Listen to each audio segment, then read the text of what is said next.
Wait a second, that's way more information than I was planning on coming in. I have a set schedule and I need to know this way beforehand before I get in. Yeah. No, thanks you guys for coming on. I'm Jeff Meltenberger with NFM Lending. Was formerly with Guild Mortgage, so we started with a new company about 2 weeks ago. This is something though that we've been putting on for, it must be over a year now. We have mastermind classes. It's the last Tuesday of the month typically that we do these, and we bring on either a guest speaker, or we bring some kind of a great topic to the table to help you guys with your business. I start off with a market update to give you guys an update on the market in general, where things are headed, where things might be coming from, those kinds of things. Then we have the speaker jump in and talk, or the topic happen. That usually runs about a half an hour to 45 minutes, and then we have question and answer at the end. And we also like to, if we have extra time, talk about who's got a big business problem that they've been dealing with, and try to mastermind on how to solve that problem. Because a lot of times the problem you're having, other people have as well, and someone else might have already solved it. So using the mastermind platform as a way to help each other with our businesses is another reason that we brought this on. I've actually learned a ton from these classes. Just by talking to other realtors and how they've solved some issues they've been dealing with. We've actually implemented a lot of those into our business plan as well. So it's been working out amazing. So hopefully we'll see a lot of you back over the next few months as far as seeing these opportunities to help you with your business. So going on to the mortgage market update, I'm going to give you guys the long version, but I'm going to try and go as fast as I can. So there's probably going to be a lot of questions, but you can always follow up with me after. The big problem right now is liquidity in the mortgage markets. And liquidity means no one's buying mortgage-backed securities, which is what mortgages are based on. So when the big sell-off happened because of the coronavirus and the economy failing, everyone was selling everything. They were selling mortgage-backed securities, they were selling stocks, they were selling bonds, they were selling everything possible. Well, if there's no one buying mortgages, you guys, we can't fund mortgages. There's no market for them. So what's happening right now, the problem in the mortgage market is twofold. One is servicers. The two things that kill servicers are low rates, and there's a refinance boom, because then all of their portfolio starts to sell off quickly and they lose a ton of money. The second thing that can kill a servicer is a situation where people are not buying the mortgage-backed securities that we were talking about before, illiquidity, so they're not getting the same price they're getting. So what's happening is, one, the market's selling off, and then two, they're not getting the prices they normally got for their portfolio, and they get what's called a margin call. So again, to give you an example, Quicken Loans, for example, has a massive, massive portfolio of servicing. And typically it's graded at about 1% cost. So if you have a $1 billion portfolio, 1% of that is what, $100 million that value is worth. On that $100 million, then people will give you money on that $100 million that you can use to lend and keep funding loans, right? So what's happened is that $1 billion portfolio is no longer worth 1%. It's now worth 0.5%. So now their lending power has dropped down, and there's called a margin call.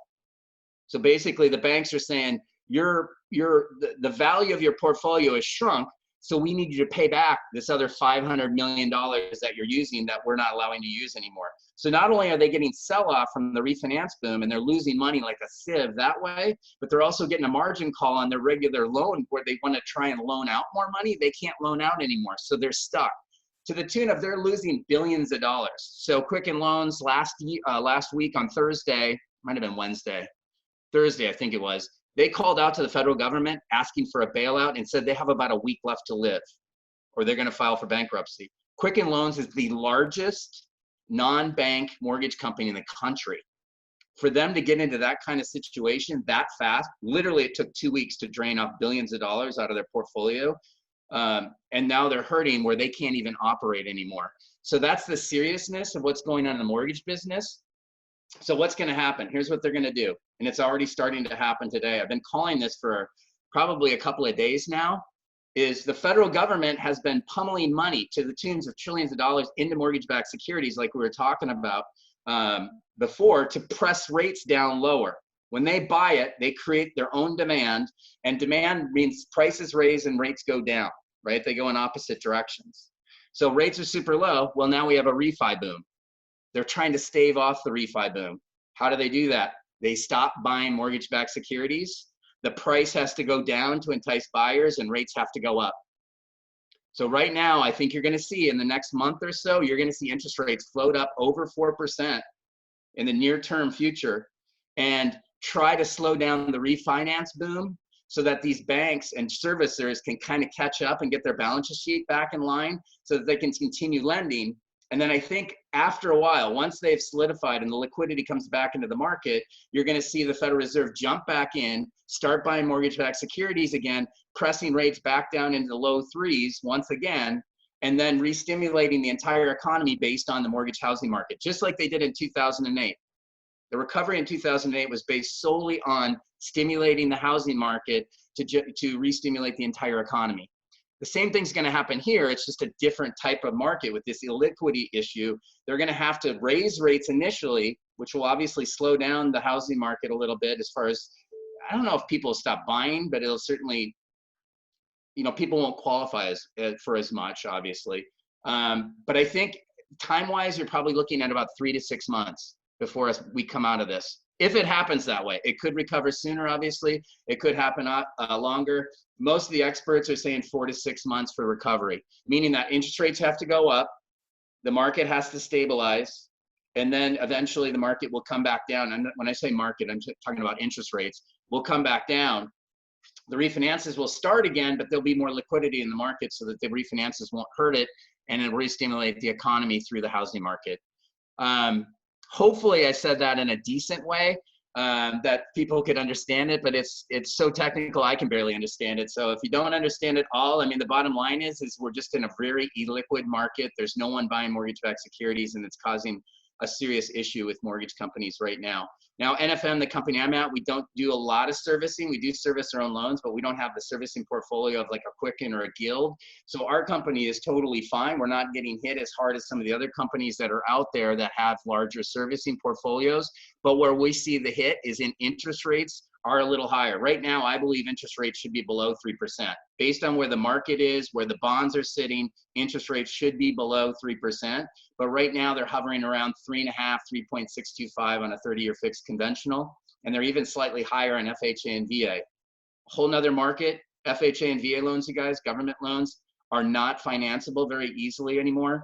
They've had higher credit score requirements, so 660 credit score and 2 months of reserves are required on FHA and VA loans right now.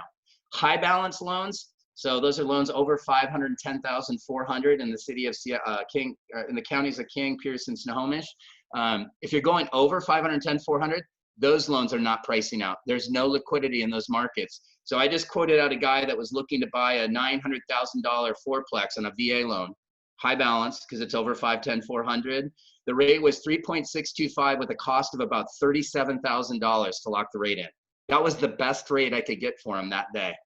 So that just goes to show you, one, I can't lock that rate because it's actually an illegal loan. It's a high cost loan, too many points on it. So it doesn't even calculate. You wouldn't be able to fund it legally. And two, the client didn't have, he's a VA guy, he's putting zero down on a VA loan, right? He doesn't have $32,000 or whatever the cost was to get that rate locked in. So one other product that's failing right now is bond loans, down payment assistance. Again, 680 minimum credit score right now, and you need 2 months reserves. I mean, that's kind of knocking that program out of the market because how many of my clients have a 680 credit score and 2 months of reserves and they want down payment assistance? I'd say less than 5%. So we got issues there as well on bond loans. So my advice to you guys is stay positive. I think the market's going to continue to, I think the real estate market's going to continue to roll. I think rates are going to go up, but that's not going to slow us down. But you got to keep an eye on your clients that are pre-approved to make sure that they're qualifying for the programs and the houses that they're looking at, because with all these changes, and especially if rates go up like I think they will, you know, the amount people qualify for are going to change. So you want to stay in close contact with your lenders to make sure, one, the program they're on is still available, and two, they still qualify, and three, that there's rates that you can get to lock that person in the future. Hey, any quick questions for me right now off of that information? I know I went a little long, sorry about that.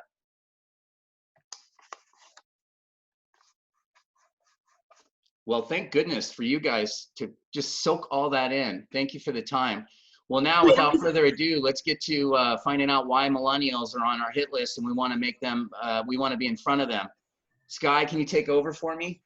Yeah, I can. That was great, Jeff. And just to touch on, if anyone's looking for those like daily updates, we are going live almost 3 times a week on our Facebook page with just a quick 1-2 minute thing talking about the latest thing that's happening with, like, he's talking about bond programs, not pricing, that kind of stuff. So if you're looking for that breaking news style report, then definitely check out our Facebook page for those live updates.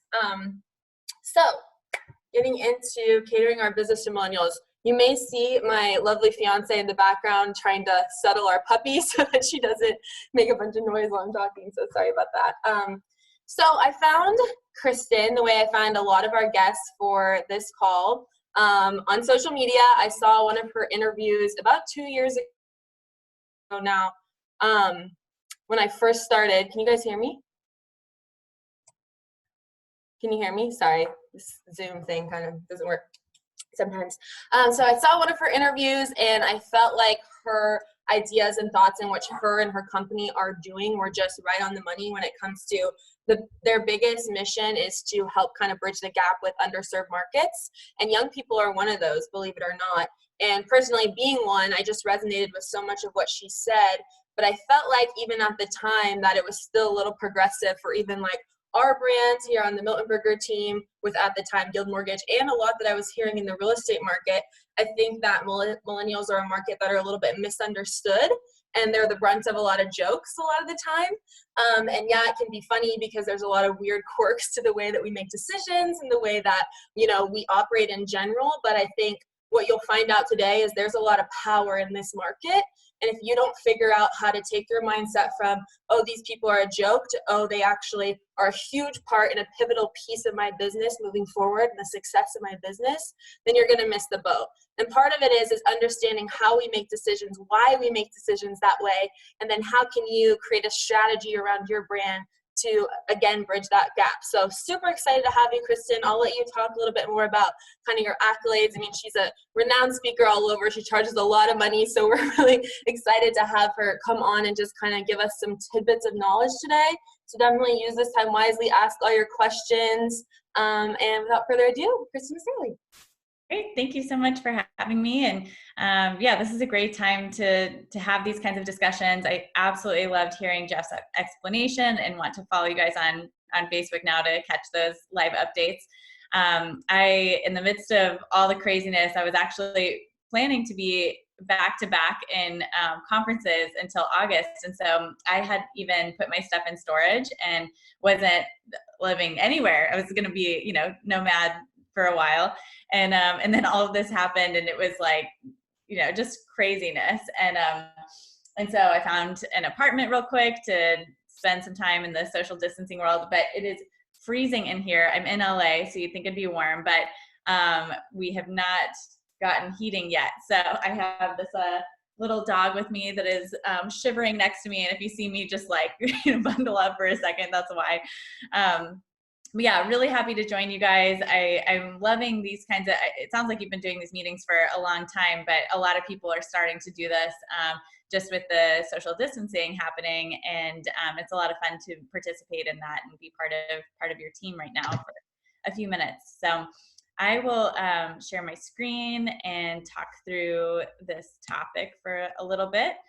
As you have questions, feel free to pop those in the question box and or speak up or whatever. I'm happy to take breaks throughout, but I also want to get through this and then we can be more discussion oriented. So just for, I know Sky mentioned this, but I have a company called Cultural Outreach, and we do social media content that's financial literacy focused and really focus on reaching the millennial homebuyer segment. And we do a ton of training, webinars, and speaking engagements. So that's obviously on hold. And then we do some consulting as well. But we do have some free content that we've been putting out on our social, but it's kind of packaged up on our website right now. So if you want to download that, we have a coronavirus sale. So you can check out the free content that we have on that, like tips for working from home and digital communication tips and that kind of thing that can be great for just sharing on social. So I'm going to dive into talking about a little bit on the characteristics and challenges of millennial homebuyers, and then we'll get into some specific practical tips for reaching them or reaching us. So millennials, 1 in 3 home purchases today are made by millennials, and nearly half identify as ethnic minorities. So it's a very diverse generation, and as much as people like to say that we're still living in our parents' basements and never going to adult, a lot of millennials are buying homes today.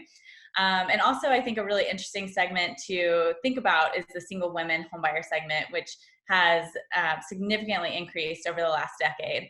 So they've actually become the second largest cohort of homebuyers. And a lot of women are buying home. That's double the amount of single men, by the way. A lot of women are purchasing homes before they get married, and are prioritizing that a lot of times over purchasing or paying for a wedding and that kind of thing.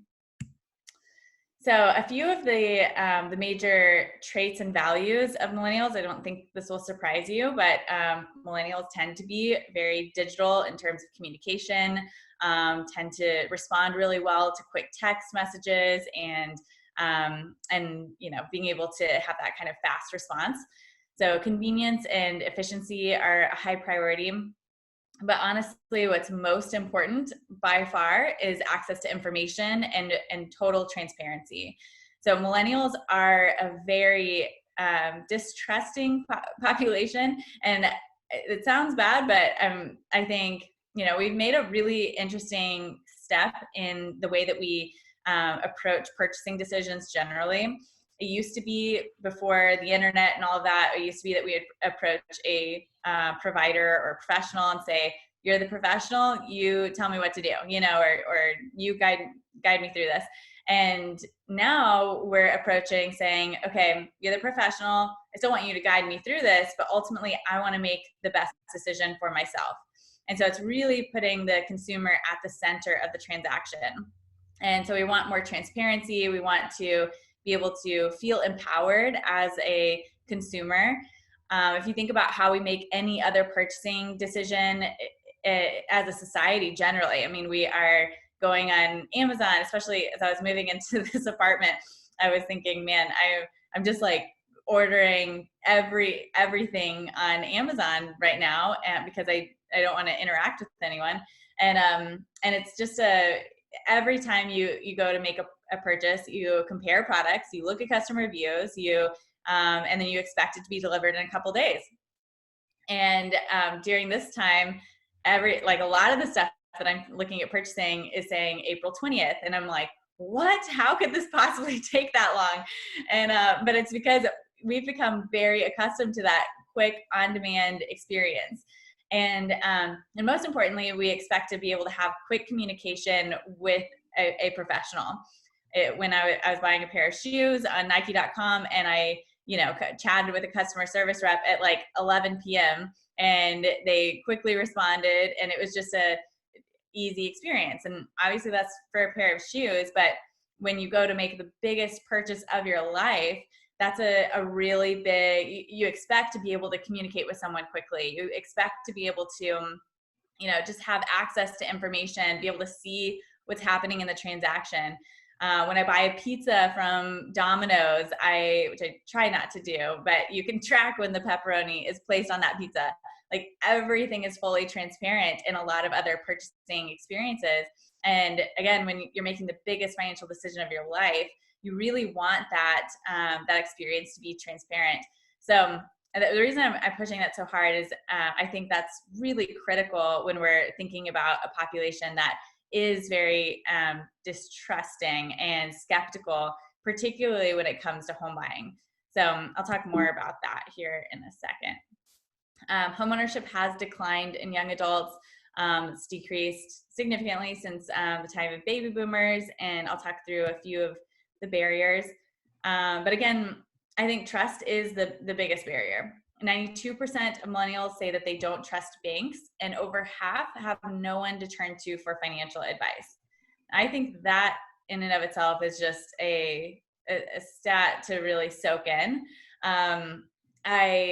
one of the reasons that I think that has happened is that millennials entered adulthood during or right after the financial crisis.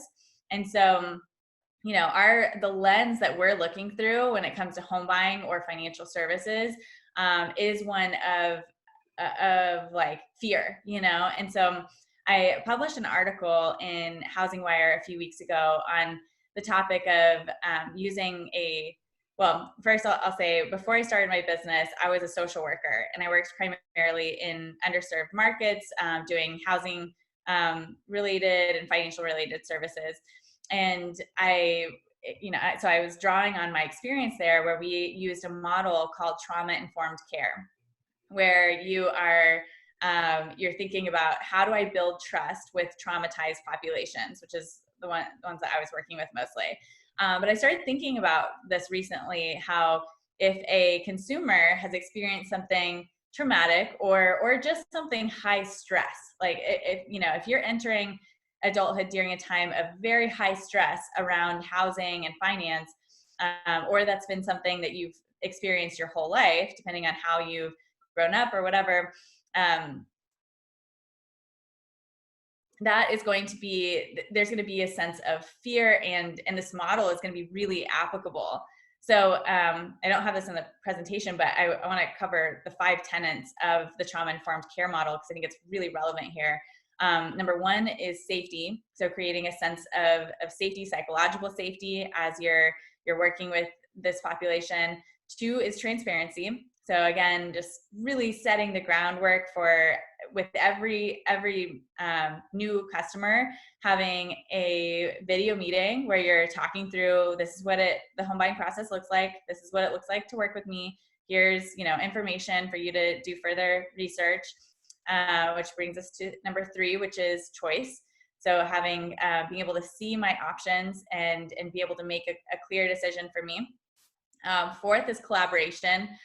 So again, having that kind of back and forth and collaborating with other community partners. So of course, loan officers collaborating with real estate agents, but even if there's other community influencers involved, or family members that might be involved in the home buying process, inviting them to that early meeting. And then 5 is empowerment.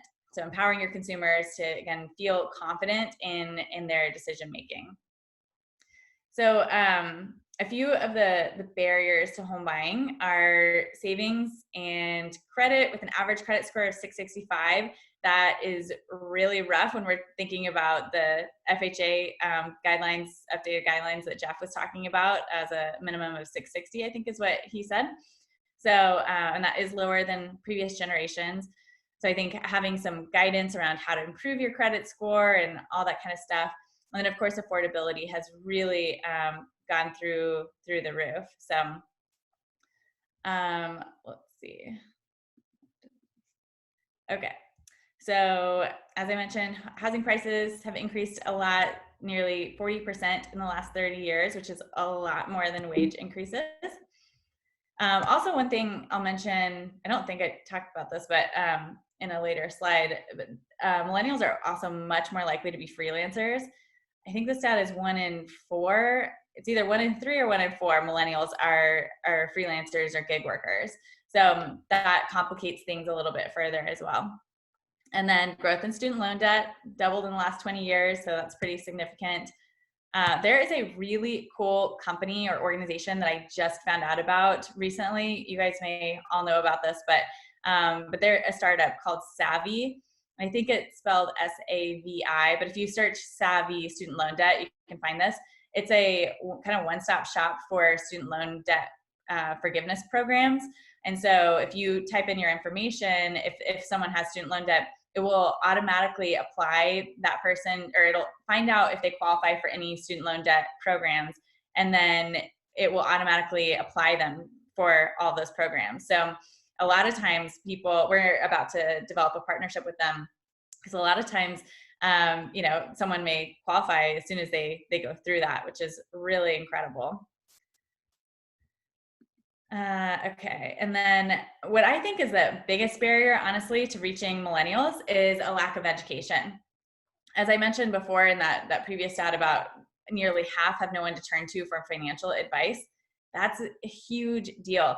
I realized that most of my friends were coming to me with their questions about home buying. And I was like, man, guys, I work with people and I can connect you with people, but I realized that none of them, and it doesn't matter what their income level is, they didn't have anyone to talk to, and they absolutely didn't know a loan officer or a real estate agent that they could talk to, and certainly didn't feel comfortable reaching out to someone just to have a conversation. I've done, I think hundreds at this point of interviews with millennial homebuyers, but also we've definitely done hundreds of surveys with millennial homebuyers and asking these questions of like, why are you, or what prevents you from reaching out to someone? Or for recent homebuyers, what was it that, made you finally decide to reach out to someone to talk about this? And everyone says that they had a real fear around either it's an anxiety that they're going to get sold to whoever they're talking to, like that so they don't believe that a salesperson is going to have their best interest in mind. Or they are nervous they're going to get laughed away because they're actually not prepared at all, and someone's going to look at their credit score or their savings account or whatever and be like, yeah, no, we're not working together. You're far from being ready. So my biggest tip, and I think, no matter what we talk about today, the biggest thing that I would say to come away with from this is to build a brand around being a trusted advisor, but really just providing education and telling everyone in your networks that you create a homeownership plan for everyone. So I think, and everyone, if they know that they can come to you, and even if they're not ready to buy now, but you'll help them create a plan for 2 years from now, they're going to feel so much more confident about reaching out to you.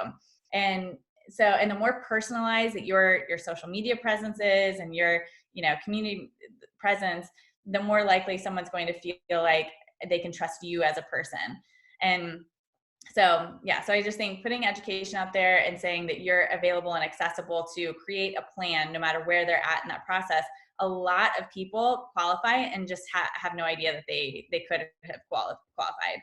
I just interviewed a homebuyer couple that had recently bought their home, and they said that I don't remember how they got connected with someone. It was a loan officer or someone, but they thought they were very far from being able to ever qualify, and then they bought a home within a month, and it was just such a shocking experience for them.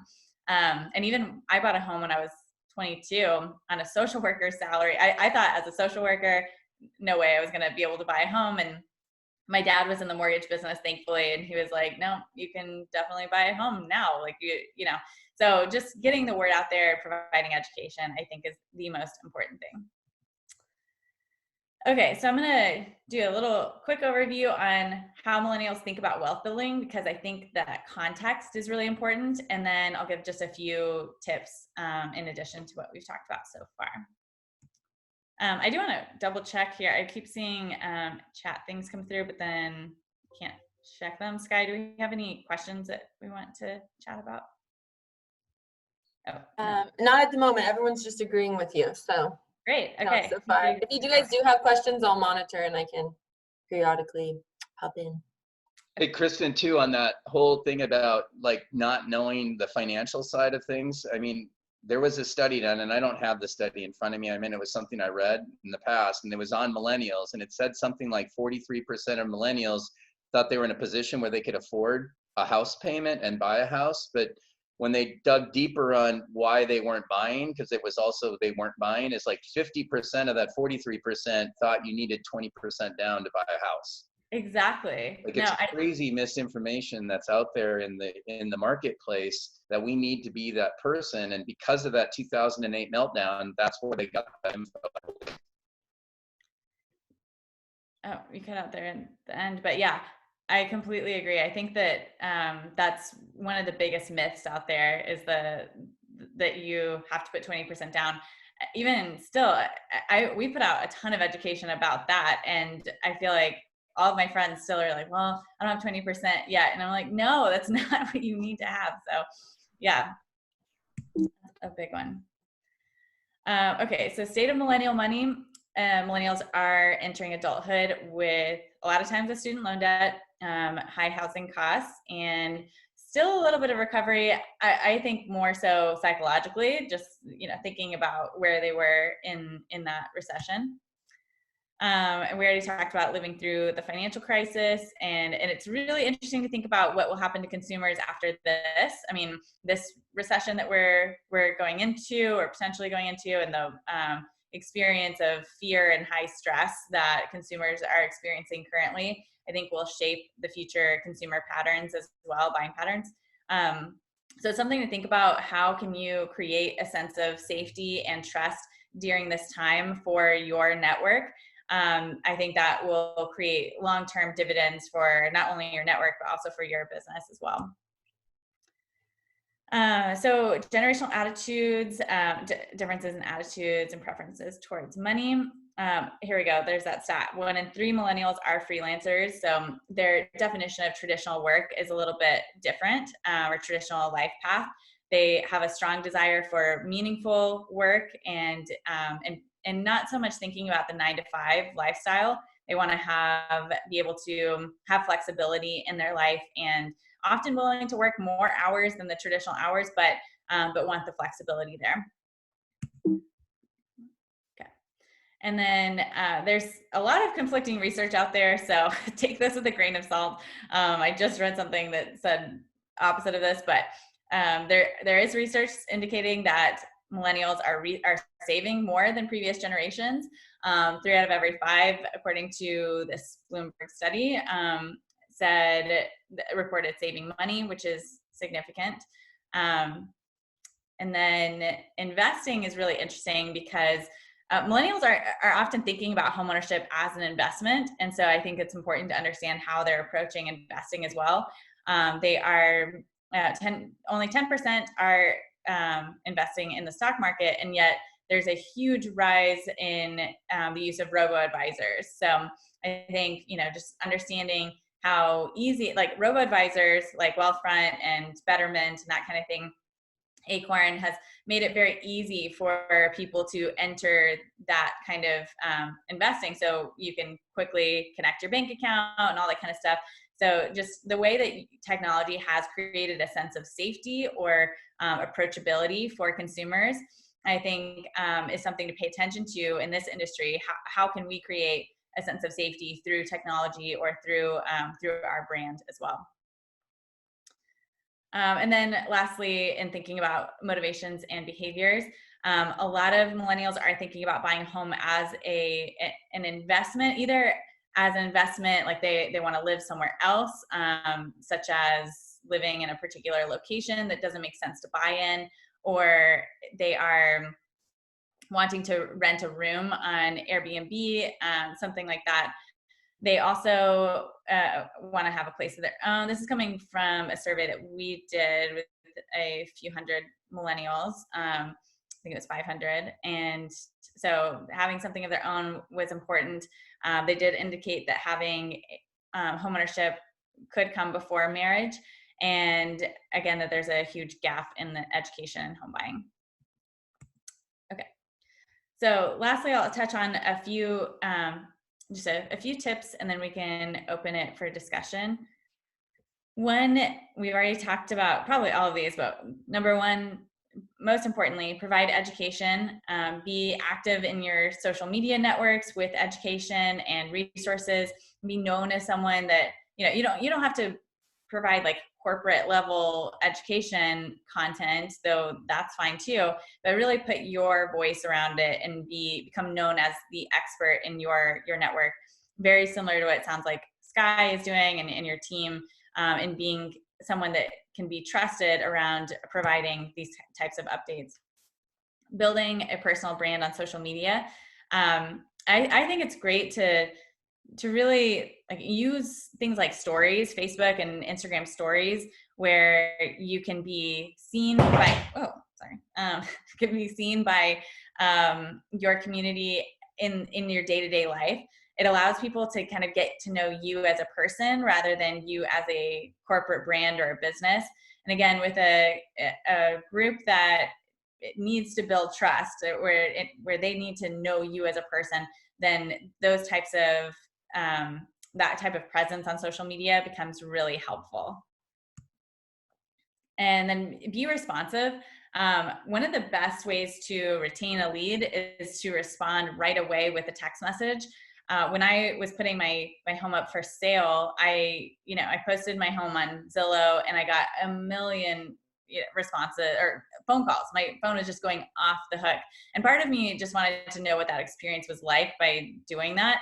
But I didn't respond to anyone that was calling me, but anyone that, I was busy, it was in the middle of the day, whatever. And then someone that would text, though, I could say, yeah, I can be free for a call in an hour, or yeah, let's talk in an hour. But it allows you to be more flexible and approachable. And even that couple homebuyers that I was just referring to that I interviewed, they said that one of their biggest complaints in working with their loan officer was that they were calling them all day. And they were like, they just got so many phone calls during the middle of the day. And they're like, I'm working, why can't we make this a little bit easier where you can, if you just texted me, I'm missing this document, or texted me, a question or whatever, they could respond really easily.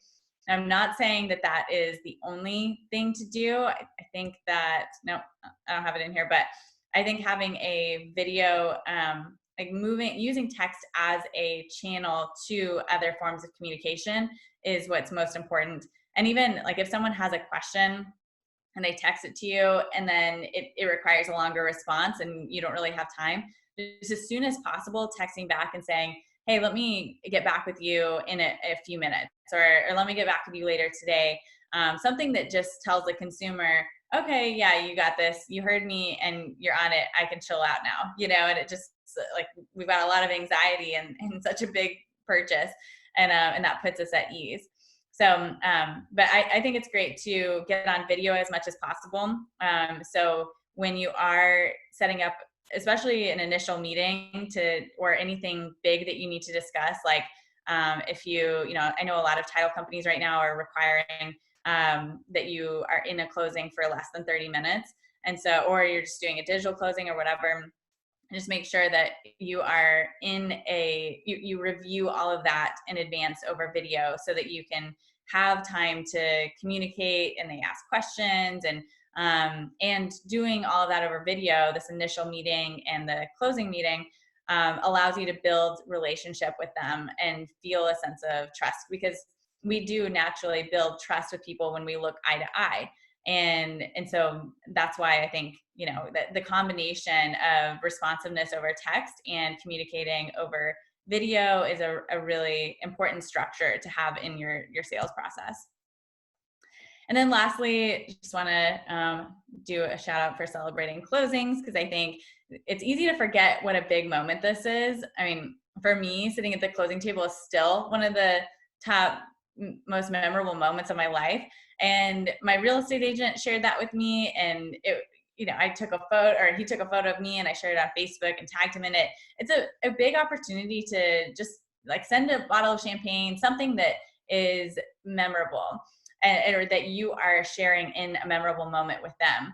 And if you can nail the beginning and the end, people remember the beginning and the end and anything crazy that happens in the middle. So if you have an awesome initial meeting with them, and you're part of celebrating their closing with them, then you are really setting yourself up for success and long-term referrals, which, especially with millennials, that is a huge, like you're able to get a lot of referrals, because if millennials feel like they can trust you and they have a good experience with you, they're very likely to refer you to all of their friends and people that they care about. Okay, so lastly, in closing, I want to emphasize that the golden rule is not so much about treating others the way that you want to be treated. It's thinking about how do they want to be treated. And so reframing that a little bit to think about how does this person want to be communicated with? How are they receiving my messages, and adjusting accordingly. So even whether you're a millennial or not, your consumers are very diverse. And so understand your market and have diverse ways and opportunities to communicate with them. So I just want to summarize a little bit of, or share a little bit about things that you guys can have access to that my company is providing. We have a ton of free resources on our website. If you go to culturaloutreach.com and click on free resources, there's a separate website actually of a bunch of our past webinars and handouts and materials that are available through a partnership that we have with National MI. And then we have a big social media package, or we have a subscription program basically, but we release bundles of content every month, and then you can also just subscribe to it. And we have some free content out right now, as I mentioned at the beginning. So I don't need to share all this, but we have short videos in there that are great for social media and, again, educational and informative. We have infographics and little images that are sharing some kind of piece of education, and again, building that kind of gives you a starting point. And I recommend building outside of that, where you can use a post and use some content that's already designed and it's modern and whatever, educational, but then in addition, create some video content, maybe around, you can even use the topics that are in those, or share, comment as you post it, that's your own voice around that. But it gives you kind of a starting point. And then we have industry content included in those bundles, but also all of our industry content, I believe, is available on that free resources page as well. So, and then of course you can contact me on social media or shoot me an email, and I'm always available for any questions or follow-up. So, Sky, I'll pass it back to you. Awesome. So good. Here's one question we had, and you kind of answered it, but I'll take it a little deeper. It says, what is the most effective way to reach out to millennials in terms of marketing? And I would say, could you maybe compare like social media, different platforms? Like, is it Instagram? Is it Facebook? And then also comparing that to email, because I know a lot of our agents are heavy drip campaigns. Some of that includes text, but can you maybe address the email versus social? Yeah, so I mean, social media is a brand builder. So it's not so much, like, I think a lot of people get frustrated that you're posting on social media and are you getting any leads? But it's influencing people's decisions. I think I had a slide that I skipped over that talks about that so many, 90% of Instagram users follow a brand. And even, I mean, for you, it's really about being the person that's connecting with your network and becoming known as the expert. But yeah, I recommend Instagram and Facebook. I think most millennials are using Instagram as a way to, like, they're scrolling through their newsfeed on Instagram, they're watching stories on Instagram, but Facebook still gets a lot of users. And it's by far the biggest platform of daily active users of all different age groups. Millennials tend to use Facebook for specific reasons though, like Facebook Marketplace or groups, or contacting someone individually through Facebook Messenger, and they're less likely to be scrolling the newsfeed. Anyway, I think both of those are great. And then I would say in comparison with email, most people are ignoring any kind of email marketing. So some people, I don't have the actual stats on this, like how many millennials are opening emails from like marketing campaigns, but if it's really educational content, maybe, or maybe useful, like stuff that's in there. But I think you could probably have similar content that you are sharing on social media and still keep your email campaign if you're getting some results from that. But it's really all about the social connection and personal connection on social media. I love that. And I know personally, I unsubscribe from all email campaigns, right? Mm-hmm. Unless I have a person I'm following on social media. I followed them for a while and I found their content relevant, and then I've actually subscribed to their emails and then I read them. So I can be a personal testimony to that as an idea as well. That's true. And this person, I just realized, also asked what items should be addressed in marketing to create trust.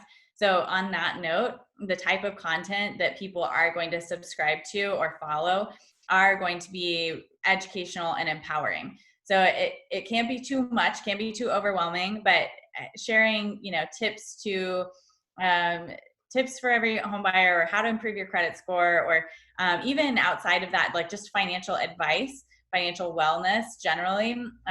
Or if you are on the real estate side, or depending on who you are personally, you may even share some home design things, or but think about who you are and what your personal brand represents, and people will follow things that you're passionate about and that you're clearly explaining, and you'll get a following around that. Love that. Here's a good question. Oh, I get this all the time. Should they be posting on the business page, on the personal page? Should they be doing both? Should there be different strategies? Yeah, so I think both is great. I think a business page is great for sharing business content, and then you can share some of that on your personal page as well.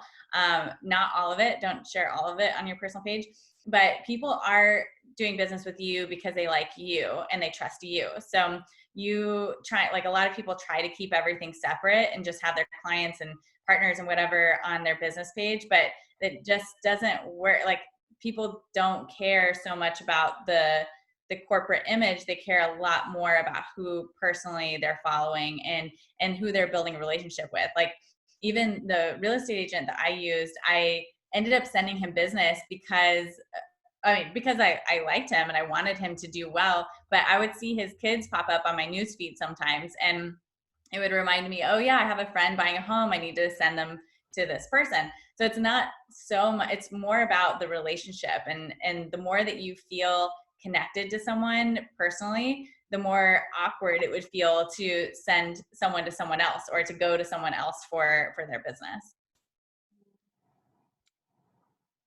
All right, we have a new question. Elephant in the room. How much does an agent's age play into them deciding who they're going to work with? So an age can be an asset or a weakness in either direction. Like, if you are young, then you could say, oh, I don't have as much experience, or you could say, I really get this consumer, and really, build up trust through understanding the consumer. But an agent that's not a millennial, that is older, you have more experience, and no one cares about whether or not how old you are. We care about whether or not we can trust you, and we believe that you have good advice. And so, you don't want to try to pretend you're not your age, but be yourself on social media, be yourself in all of your communication, and leverage your personal brand, like your authentic personal brand, as a way to build your business.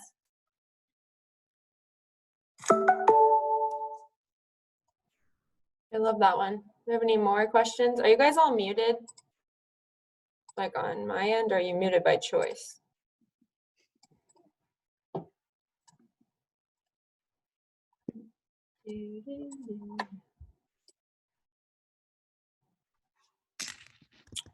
All right, anyone? Bueller? Jeff, do you have any questions? I got a question. Oh, okay. Jen. So, I'm a millennial, and I'm very interested in other answers for this question. How many times a day should anyone be posting on any platform? Insta stories not included. Okay. Yeah, because stories you can post any amount of time, or however many times you want. On a social media page, and people say different things. So some experts say as much as possible, because more content is better. I very much disagree with that. I will unfollow someone if they're showing up a million times on my newsfeed. But if it's really good content, you can post more than once a day. I just can't imagine how you could have the time to have enough good content to post more than once a day. So I would imagine that you wouldn't want to do more than once a day. I would say at a minimum 3 times a week, but every day would be ideal. I agree with that.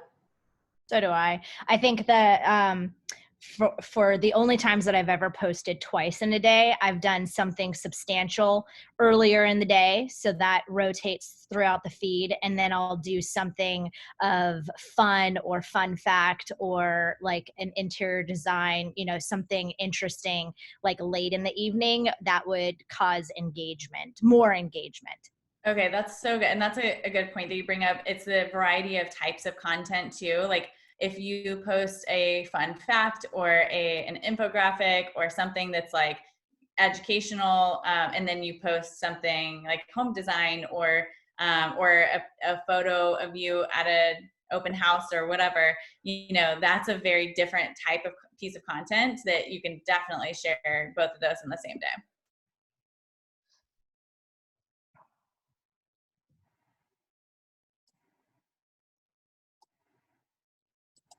Like having that intro interview to find out more about what your clients want. Like, I think that's super important. Like,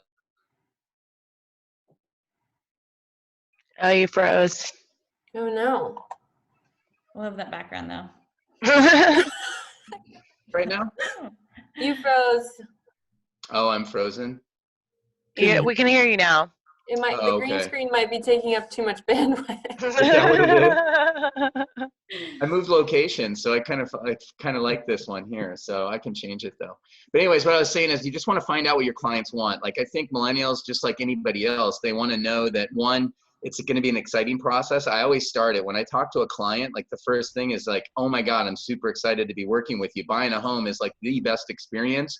And, you know, I'm going to be here to direct you and lead the way to help you make the right decisions and give you the advice you need. You can either take it or you don't have to take it, but I'm an expert and I can help you. So make it an exciting experience too. Like, especially with all that's going around us now, I think it's even more important to make it like, hey, it's still an exciting time to buy a house. It's not about the virus. It's about you're going to buy your own place that you can move into, disinfect, and have a great time with your new family as you build that over time, right? I mean, that's super important, you guys. And then having a process where you're asking them questions about what their goals are. What are your financial goals? What kind of house do you want? What kind of payment do you want? How many bedrooms? How many bathrooms? Like, get them excited about the process through asking them the same questions you're going to have to ask them anyways.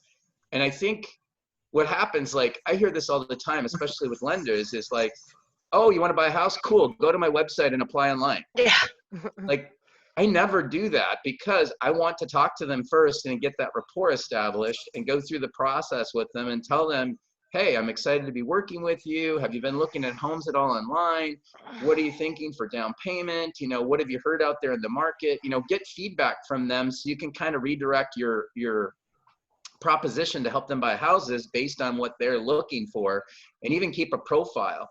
Even the all about you form where you're finding out more about your clientele, like what Kristin said about gifting. You know, the process is huge up front and it's huge at the end. And yeah, there might be some stuff in the middle, but quite frankly, after the deal's done and they got the house, they forget a lot about the middle part of it. So blowing them up at the end, which is something that we focus in on, like closing gifts. Like we have 5 or 6 closing gifts we send to every client that get laid out over probably a couple week period of time, because we don't want them to forget about, you know, they just bought a home. It was an exciting experience. And here's their lender sitting there pinging them with a gift. Here's a cool cutting board made out of marble. Here's a cool software program that helps you manage your finances with your house called Homebuy. You know, here's House Happy. It's a home concierge system to help you fix your house. I mean, those are little things that just continue to reach out to that client, stay in front of them, but make you look like a superstar along the way. So I think those are really key things. It's just, and I'm talking about that first impression part of it, is like interview the client and find out more about them, but make it exciting all at the same time. Just to add to that a little bit, is there's something that I kind of internalize that's called AAA customer service. It's you determine their needs, right? And really listen to what those needs and desires are, because it's going to be different for each generation, for each individual. And the AAA part of it is acknowledge, accept, and take action. Even if it's something that you might think is silly, you need to acknowledge what their need is, accept it, and take action on it. And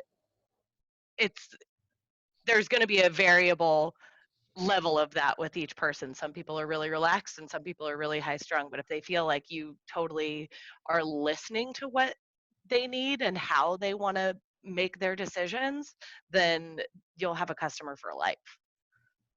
And that's brilliant, because I mean, what I do on that, Lana, too, is like, I have like a little notepad and I'm talking to them and I'm writing down what they're telling me. And then you go back once you're done and you reiterate what they told you. So you're looking for a house that's this, right? Okay. And you think, you know, you want 3 bedrooms or do you want 4? You said 3, but you might have this, that, or the other thing. You think you're leaning more towards 4. You know, here's the advantages of 4 bedrooms over 3, price-wise, cost-wise, things like that. And then just, you know, kind of going through there like you're taking notes along the way. I don't think a lot of people take notes. They pretend to be listening, getting ready to talk. That's what most people do. You got to write down what they're talking about. That's the only way that you can turn around and acknowledge what they said. And it's the only way you can remember. Like, my notebooks are full of, I write the client name at the top of the page, and then I start asking my questions. I write the questions down. If I ever need to go back to that client, I can find that page and look up what their needs were at that particular time. But then reiterating what they say too is such a huge key in rapport as well. Another thing we do on that is, just to jump in, is anytime they talk about, kind of as they're telling you their story, they'll be like, well, you know, I'm about to get married, or we're having a baby, and that's why we're getting into the process. And so Jeff will then ping me, and we will send them a baby gift. We'll send them a wedding gift. We'll do like a personalized, I literally Facebook stalk them after the wedding. I get their wedding photo. I get a custom frame with their date, and I mail it to their house. And it's like sharing with not only just the closing or not only the home buying process, but also big events in their life. Like Kristin was saying, that's going to create those referrals, because not only do they trust you, you're like their friend now. And so it's like, oh yeah, this person, like, I love them, they love me, we're doing business together, of course, you know, it's like a no-brainer at that point. So it's a really good tip. And use social media as well. I think all of you guys should be adding your clients to your Facebook page, like your personal one, if you want to do business this way, because that's where you're going to get those updates about, you know, Susie's son who graduated from wherever, and then you can send him a gift, or someone's having a birthday, or someone's doing something cool that you can kind of engage with them in, and just continue to build that rapport over the years. Right. And we have to remember that, you know, in what you're speaking on as far as millennials wanting to be the informed consumer, and the fact that we have the internet and people do have the ability to look up almost everything except for the agent remarks on a home before they even reach out to us. So having that focus on the personal touches, that hitting for their child's birthday and when their wedding is, like, they can enter most of the stuff that they're telling us into a drop down screen and say, okay, I want 3 bedrooms, 2 bathrooms, you know, must have a pool, anything. They can plug it into Zillow if they want to and get feedback on that. What they can't get from those particular landing sites is a human experience, is the connection, you know, that we're all craving with this social distancing. People, regardless of what generation you're a part of, I think still have a strong desire to feel heard, understood, and have somebody that has their back. And I think that that's where we have to step in, and if we're going to compete at all in moving towards a tech-oriented market, then we have to like keep that at the forefront and create that connection through social media, which I think, like she said, doing video is key for that. But I think a lot of us are like, well, how do we do that? And then we just give up before, or maybe we post a few things, they get no visibility because the algorithm sucks, and we're like, well, that didn't work. So I think you definitely have to persevere and just continue to put out like who you are, what your niche is, if it's helping them build wealth, if it's helping people who don't have a down payment, whatever it is, just continue to stay true to that and share your life along with those things. And I think in the end, you know, you'll come out on top for sure. Well, that's why we have you, Sky, right? That being said, sign up for a social media consult. We offer them for free. We haven't done it yet. But really, do it. A little blurb. I like on another call, but thank you guys so much Thank you so much, Kristin. And it was so nice to see all of you. Thank you. Thanks, Kristin. Appreciate you coming on. Bye. That was awesome. Bye, bye guys. Thank you for all the information. Bye. Thank you. Bye. Thanks, you guys. Thanks for coming on. Does anyone have any questions or concerns about the market or anything they want to discuss, or struggles with their business? I mean, I know we're over our time frame, so I want to respect your time, but if anyone wants to stay on and talk about anything, feel free to bring it out. I have a question. Yeah. So I was talking to one of my friends who's a lender who said that their jumbo loans are on hold. Is that what you guys are experiencing as well? Yeah, jumbo and non-QM are all kind of gone. Non-QM, which is QM stands for quality mortgage. It was something that was established in 2008 after the meltdown. They have specific requirements. QM loans are jumbo loans. Anything that's not a Fannie Mae, Freddie Mac, FHA, VA is QM loans. Those are out of the market right now. They're not pricing out well at all, if at all. A lot of those lenders have actually stopped doing loans, especially in the jumbo market. The only ones that are still left are really the big banks, Wells Fargo, Chase, are probably only the two that I know of that we use right now that we're still funding them on, but the rates are not very competitive compared to where they should be. Non-QM is like bank statement loans or ITIN loans or a non-resident alien loan. Those loans are gone. Like we have a couple of students in the coaching that I do, and one of them does a lot of QM stuff, or non-QM stuff, like bank statement loans and stuff. She had 21 loans in the pipeline, and the company that she had them with closed their doors. Like said, you got 21 deals, they're now gone. You're not closing any of them because we're closing our doors for right now, and we're going to reopen in June or August or June or July. Wow. So, I mean, the markets are moving so quickly. It's a little scary. I mean, Fannie Mae and Freddie Mac seem to be surviving. Conventional seems to be actually pretty decent. They have not had many changes at all. That has some liquidity. That means there is some liquidity and people are still buying those particular loans. VA and FHA are a little sketchy right now. It's a little scary what's going to happen in that market with these new guidelines and stuff. I'm sure it's going to make it through, but I wouldn't be surprised to see even worse restrictions come up sooner than later before things turn around, like a 680 credit score. Like, I mean, we wouldn't even do an FHA loan with a 680 credit score normally, So is there like literally no other option for these jumbo loans then, aside from them maybe coming up with their own money to be under or be within conforming? It depends on what their situation is, but I know the jumbo loan requirements are a lot stricter now. So you need way better credit, you need more reserves and things like that. And I mean, if they're over that 741,750 loan limit, that's under 741,750 is still conventional. It's called high balance conventional, which again, that market's not very liquid right now either. I mean, it's tough out there right now. I don't know if there's options. Based on what I'm seeing, there aren't a lot of options for jumbo loans at all, no. Wow. Jeff, do you recommend they be pushing this information out, or is that just going to scare people? Because, you know, what we were just talking about was like transparency, building trust. I feel like if we don't relay this information, I'm sure we can dumb it down in some kind of a digestible way, but just explain, like, you may be on hold, here's some things you can be doing, but we want to make sure you're aware of what's going on, you know, because we can't put all this stuff out there about, well, you can buy a home without a down payment, and you can buy a home if you have shitty credit, but actually you can't right now. You know what I mean? Right. Yeah, you really can't. I mean, it's definitely changed. Like, I had a couple of leads come in recently, and they didn't have very good credit, and I'm like, oh, you got a 580 score. I can't do that anymore.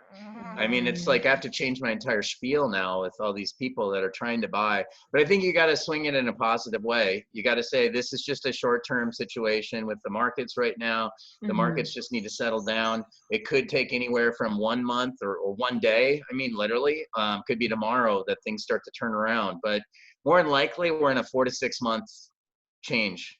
It's going to take 4 to 6 months for one, this virus to work its way through things, 2, to get people back to work, and then 3, to allow the economy to get boosted up, you know, get rebooted basically and get back on track. And as that starts to happen, you're going to see more investors come back in the market, and they're going to be buying mortgage-backed securities. They're going to be buying stocks and bonds and things like that, that will again help with the liquidity issues, and all those programs I'm sure will come screaming back as fast as they did, you know, the last time we lost them in 2008. I mean, 2008, we lost everything except for very few programs. Like FHA was really one of the few programs that was actually viable back in 2008. And within a very short period of time, conventional came back, FHA and VA came back, and then over a longer period of time, the guidelines got less and less and less and less. I mean, the reason we're in this problem right now is obviously not lending rules. It's the virus. The virus shut down industry or economy, everyone's freaked out about, what's going to happen. So they sell stocks and bonds because they're, scared of losing money, which, by the way, is a terrible idea. You never sell stocks in a down market. Hopefully none of you sold your stocks, because financial counseling 101 is never sell stocks as they're going down, because they're always going to come back. I mean, stock markets come back almost, what's it up, 3,000 points right now? I mean, from the time at an all-time low, it got down to 18,000. I don't know what it's doing today, but I mean, it's came back like 3,000 or 4,000 points already in 3 days. So people that sell on the way down typically don't buy in on the way back up. They wait until the market's stabilized. They sell at $30 a share and then buy back in at $50 a share. That makes no sense. Holding on to them. Now I'm off on a tangent. Sorry, guys. So really quick here. Can you guys hear me? Yeah. Okay. So essentially any clients that we may have been working with on the buy side that were, say, approved, let's say a month ago, for an FHA loan. And let's say their credit score is like 620, and they are now furloughed with promise of work after this stay-at-home order, but technically do not have income as of today. Are these people pretty much SOL at the moment? Yes. I mean, it's a great question. I wish I would have brought that up earlier on the market update, but you're right. Anyone that's not in contract today and you don't have a 660 score or higher, you don't have a loan, period. But two, so 660 right now is FHA what? and VA minimum. Okay. There's other companies out there that are 680s and other companies that just don't even want the FHA business right now because it's so hard to sell and securitize. What they're concerned about is, say we fund $10 million worth of FHA loans and all of a sudden they change the credit score requirement. All of a sudden we're stuck with a bunch of FHA loans on the books that we can't get rid of. So that's the fear. Right. To answer your question on the furlough part, though, this is super important. Is yes, you cannot get a loan if you're furloughed or on leave, or even if you're on unemployment. Right now, the requirements right now is you have to be working and making an income, which is the key. So lenders are required by Fannie Mae, Freddie Mac, FHA, and VA to call the employer the day of funding and confirm that, one, they're working there, and the more key question is, are you earning income?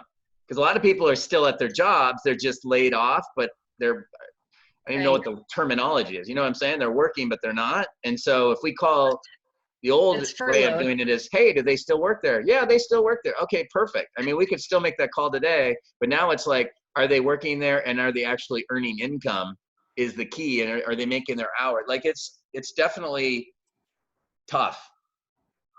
I mean, I've got one right now that's a purchase unconventional, and it's a longer close. It was a new construction or something. So I think we have like another 3 weeks to closing, but they started out like a month ago, and he just found out he's losing his job and he's the primary breadwinner. So now we've got to basically pray that something changes in the next 3 weeks before we close so that he goes back to work before that time, so that we can get the loan done, because without him on the loan, I mean, there's no way to do the deal. So it's definitely scary from that standpoint out there.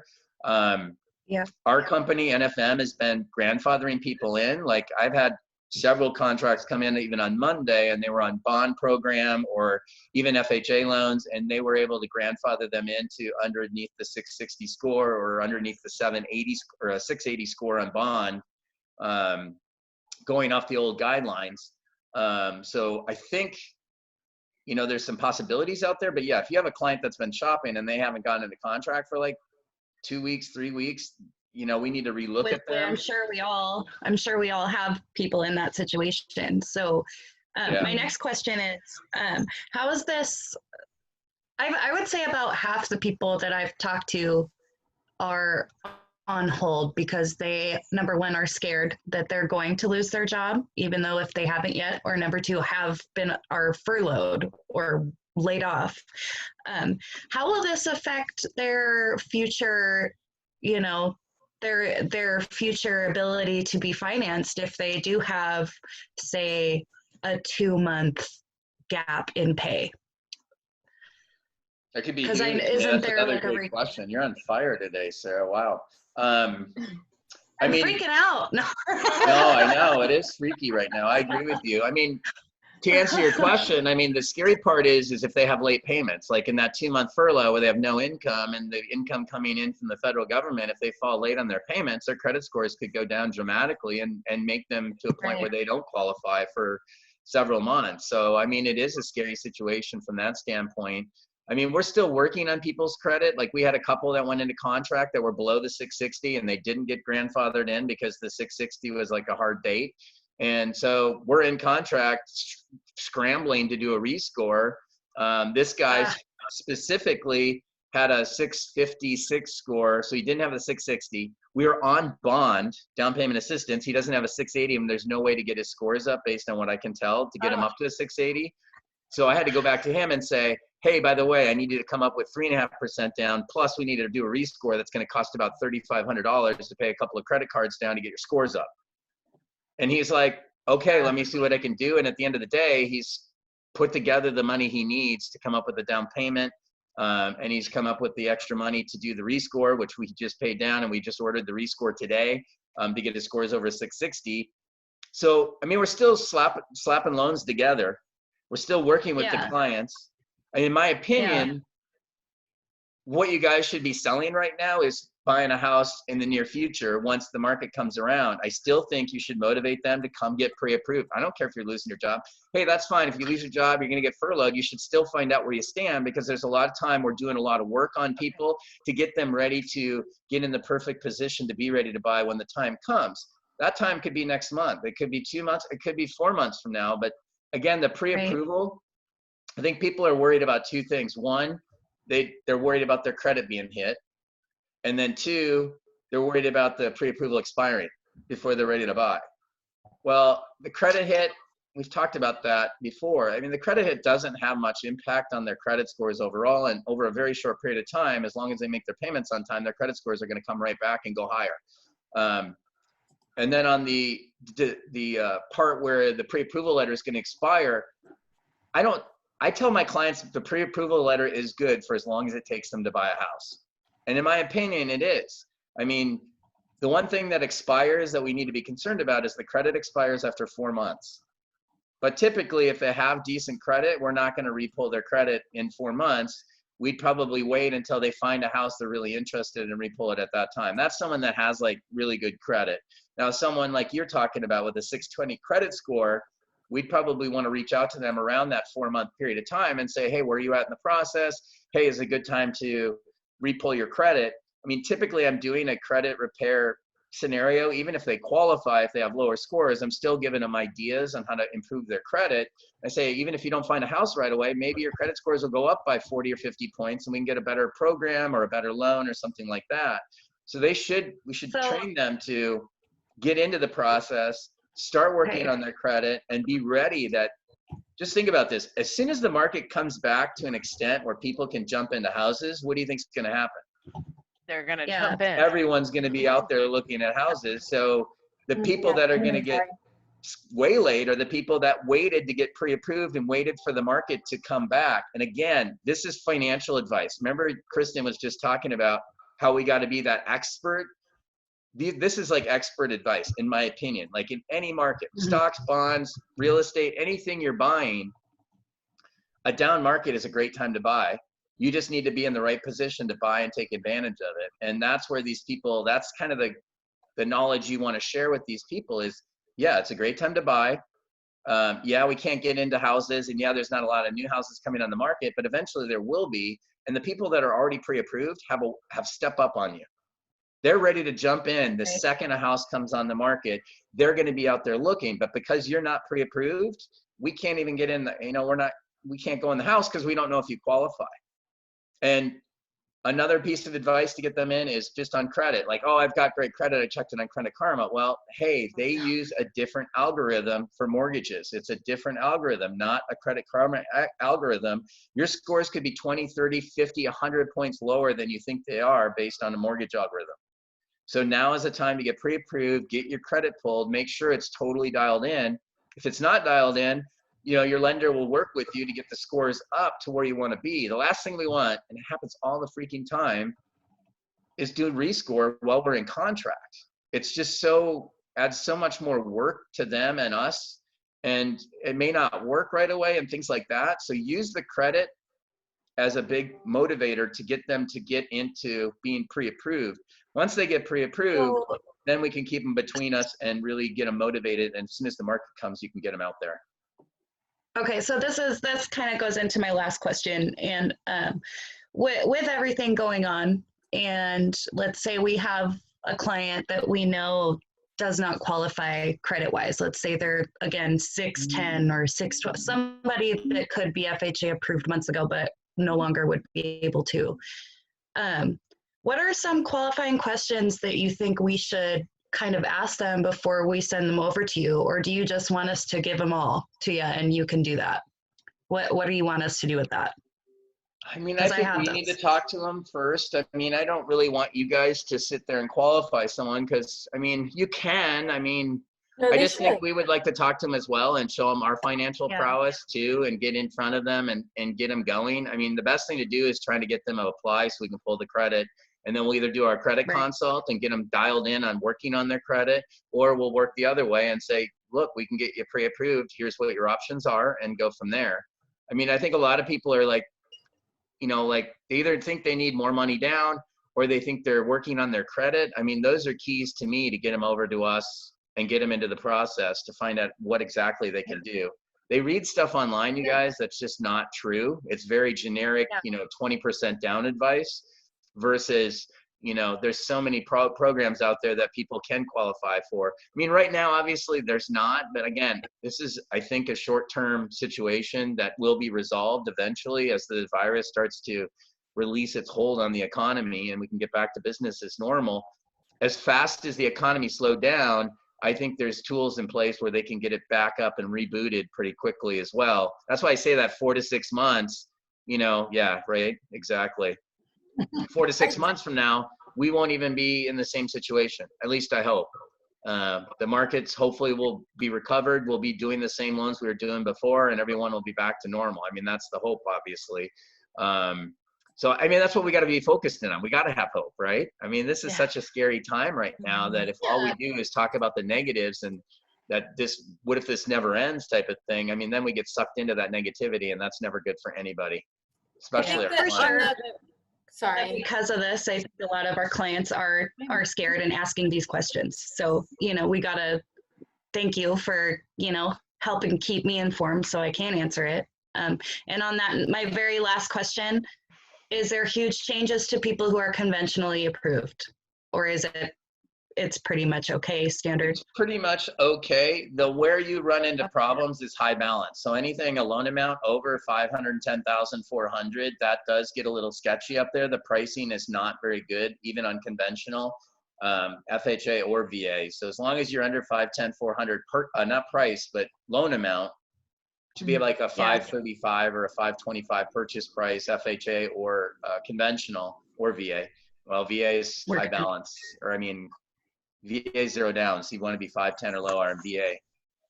I think once you get into those higher loan amounts, you got to be concerned for sure that is there going to be pricing available, and what does that pricing look like for sure. So that's where I think on those qualifying questions, there's no way around that we'll need an application and we need to talk to them, but just for you guys to maybe come up with a list of things so you can in your mind say how far out is this person and are they someone I should spend a bunch of time with converting now, or should I, you know, massage them over 6 months because they're going to be someone who will come into play then. And so that's where I think that would be helpful, Jeff, just to give them like, okay, what do you have an idea of what your credit score is? Of course, we need you to apply with Jeff because we want to pull your mortgage score. But what do you have an idea maybe so you can in your mind think, okay, well, we'll see, but what we can do, but that's not going to be, you know, maybe viable right now, that kind of a thing. Yeah, I mean, asking them about their credit. I mean, the key questions on credit that I answer is one, what's your credit karma score? Just to get an idea of where their credit is. And if they say it's a 580, I mean, more than likely that's like serious credit repair. They're probably going to be like a 530 when I pull it. Because if it's that low on Credit Karma, it's going to be way lower on mine. But if they have like a 620 or higher, that's in the ballpark where we could do a little bit of credit repair. It used to be able to do a little bit of credit repair to get their scores up to a 620. And we could do as low as a 580 at that time. So asking the credit score gives you a little starter of where they're at. And then the second thing I ask too is, have you had any major credit issues in the past, like foreclosure, short sale, or bankruptcy? Because those all have a minimum of the three of those. They're all, the least amount is on FHA, and it's a 3-year, a 2-year in bankruptcy, 3-year on foreclosure or short sale. So anyone that's got a bankruptcy last year, I mean, they're a year out minimum, and that's if they're establishing credit. So that would be a good credit consult for me to have a conversation with them saying, okay, you filed bankruptcy a year ago. The first thing you want to do is you got to go out and reestablish credit. As stupid as that may sound, if you file for bankruptcy, all your credit's basically erased. You got to go back out there and show us that you can still make your payments on time. And the best way to do that is to go get a couple of credit cards. A lot of people will go out and get a couple of credit cards and then they max them out, which is exactly the opposite of what you want to do. So being able to provide them with the right information. So that's kind of where you guys get to, is like, hey, how's your credit score? Have you had any major traumatic events in your credit in the last 3 years, or excuse me, last 7 years? Bankruptcy, foreclosure, short sale, you know, things like that. And then I think that's about it, really. It comes down to credit. They still don't need a down payment. I mean, you can still do bond with, you know, 0 down, but you just need a 680 credit score. So, I mean, there's still opportunity out there, but if the credit sucks, or if they have a bankruptcy or a foreclosure in the last couple of years, yeah, that's going to be major issues with them. Trying to think of what else we could ask them. I mean, you could always ask them if they have a down payment, or if they're looking for down payment assistance. And again, if they don't have any money to their name and they have a 620 credit score right now, they're not going to qualify for anything. But again, I think that person's going to be a short-term situation where, you know, we want to start working with them, suck them into our system, get a follow-up set up with them, work with them on their credit, so that when the time comes and the market starts to come back, that we're their trusted advisors that they've been working with for the last 3 months to get their credit ready. They're going to use us at that point, right?